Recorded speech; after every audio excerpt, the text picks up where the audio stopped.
Alhamdulillahirrahmanirrahim, kembali lagi di Islam itu Indah. Masya Allah. Tadi sebelum azan subuh kan sempet nanya ya sama Fatimah Zahra. Mama suka marah nggak? Suka, wajar kan, orang tua kan pasti juga pernah marah ke anak-anaknya kan. Marahnya orang tua itu adalah bentuk kasih sayangnya.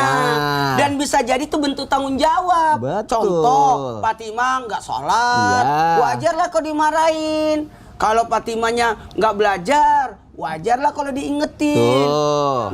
Apalagi kan tadi Fatimah bahas mengenai berbakti sama orang tua. Pasti Fatimah juga pengen tahu kan mengenai bagaimana cara berbakti lagi sama orang tua gitu kan.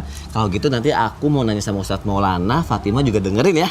Jamaah juga disimak ya. Oke, sekarang Fatimah boleh duduk dulu di sini. Silakan Fatimah. Jadi kenapa? Kalau misalnya orang tua tuh suka kebanyakan kan suka nyuruh-nyuruh anak. Oh, itu Sony. Iya, bukan. Dipancing lagi. Tapi boleh sih nyuruh kayak gitu. Nah, batasannya apa nyuruh-nyuruhnya? Apa harus sambil marah atau apa harus nyuruh terus atau bagaimana Ustadz Maulana? Mau penjelasannya ya? Silakan Ustadz. Terima kasih banyak Mas Sony, izin Ustadz Sasipa, Ustazah dan Fatimah. Masya Allah pintar banget. Dan semua yang nonton Islam Tinda dimanapun berada. Dan mudah-mudahan ada kesempatan juga bisa hadir di Islam Tinda ya. Amin. Bismillahirrahmanirrahim. Allahumma salli ala sayyidina Muhammad wa ala sayyidina Muhammad. Berbicara tentang orang tua dan anak tidak akan ada habis-habisnya kalau berbicara antara orang tua dan anak, karena satu bagian yang luar biasa tidak bisa dipisahkan. Bagaimana atas apapun, bahkan berbakti itu tidak ada masa akhir. Seseorang berbakti kepada orang tua, apalagi di usia tua orang tuanya yang sudah lemah, bahkan ketika orang tua sudah tidak ada lagi berpulang ke rahmatullah. Nah, pertanyaan Mas Sony bagus banget nih. Nyelekit ya, nyelekit ya, buat orang tua dimanapun berada. Jangan berarti mentang-mentang orang tua, anak harus berbakti sama orang tua, lantas orang tua memaksakan kehendaknya sama anaknya. Suruh-suruhlah, inilah, itulah. Mohon maaf, kata Nabi, jangan engkau membuat anakmu durhaka disebabkan oleh dirimu. Kadangkala nih, orang tua tidak sadar atas apa yang dilakukan menyebabkan anaknya durhaka. Lihat posisi ketika akan memerintahkan sesuatu kepada anak. Satu, perintahkan sesuatu yang pada porsinya, yang dia sanggup. Kalau memang tidak sanggup, jangan. Atau yang kedua, kalau aku perintahkan ini, lihat dulu situasinya. Jangan sampai juga kita mempermalukan anak di depan teman-temannya.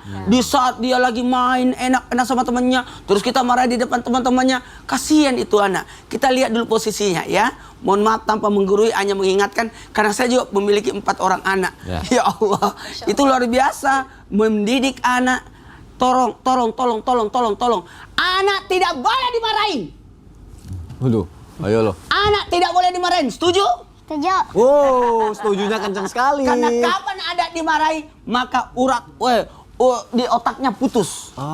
Tidak saraf-sarafnya. Kemudian tidak boleh memukul anak. Setuju? Setuju. Kenapa? Karena kapan anak dipukul, maka yang sakit bukan badannya, tapi hatinya. Aduh. Itu kasihan anak. Dan tidak boleh anak dikasih jajan. Setuju? Setuju. Wah, berarti nggak boleh jajan. Yes, kata orang tuanya. Yes, alhamdulillah. Ulang. Anak tidak boleh dimarahin. Setuju? Setuju. Anak tidak boleh dipukul. Setuju? Setuju. Anak tidak boleh dikasih jajan. Setuju? Tidak setuju. Nggak setuju. Baru dia sadar ya. Silakan duduk. Ya, jadi anak itu punya hak. Hati-hati, haknya untuk bermain. Kita lihat, dunia anak adalah dunia main. Jangan sampai kita mengabaikan waktu belajarnya. Ingat ya, anak butuh pendidikan kepada orang tua.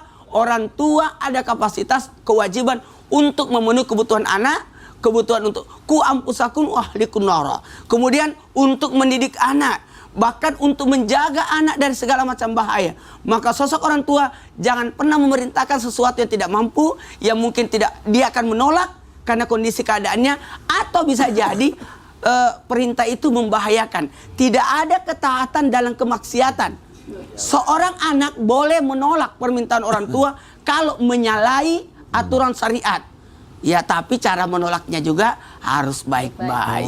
Oh gitu. Fatimah ada mau ditanyain nggak? Iya, tadi kan jangan tanya itu juga ya. Pertanyaan yang sama saya. Pertanyaannya apa?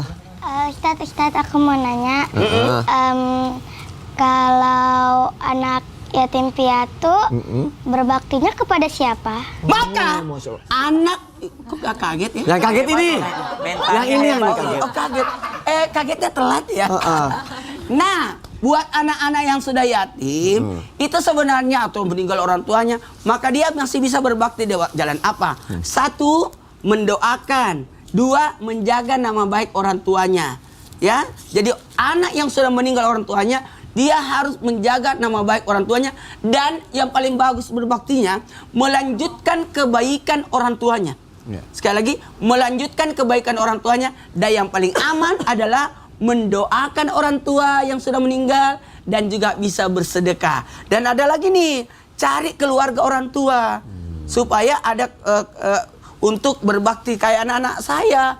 Anak-anak saya itu berbaktinya sama neneknya, sama tantenya, karena kan ibunya sudah meninggal, maka berbakti sama saudara ibunya dan juga neneknya. Jadi bisa seperti itu, masih bisa. Jadi kalau orang berbakti itu tidak ada kata berhenti berbakti, karena masih bisa ziarah kubur, doain, sedekahin. Masya Allah, terima kasih Ustadz Maulana. Iya. Terima kasih Fatimah Zahra. Iya. Jamaah juga jangan kemana-mana. Setelah ini kita akan menyaksikan penampilan dari Muhammad Munzir dan penasaran? juga Syarifah Syafira. Masih ada dua? Masih ada dua, tapi sebelumnya kita mau sholat subuh dulu ya. Tetap di Islam itu indah. Jamaah, oh jamaah. Alhamdulillah.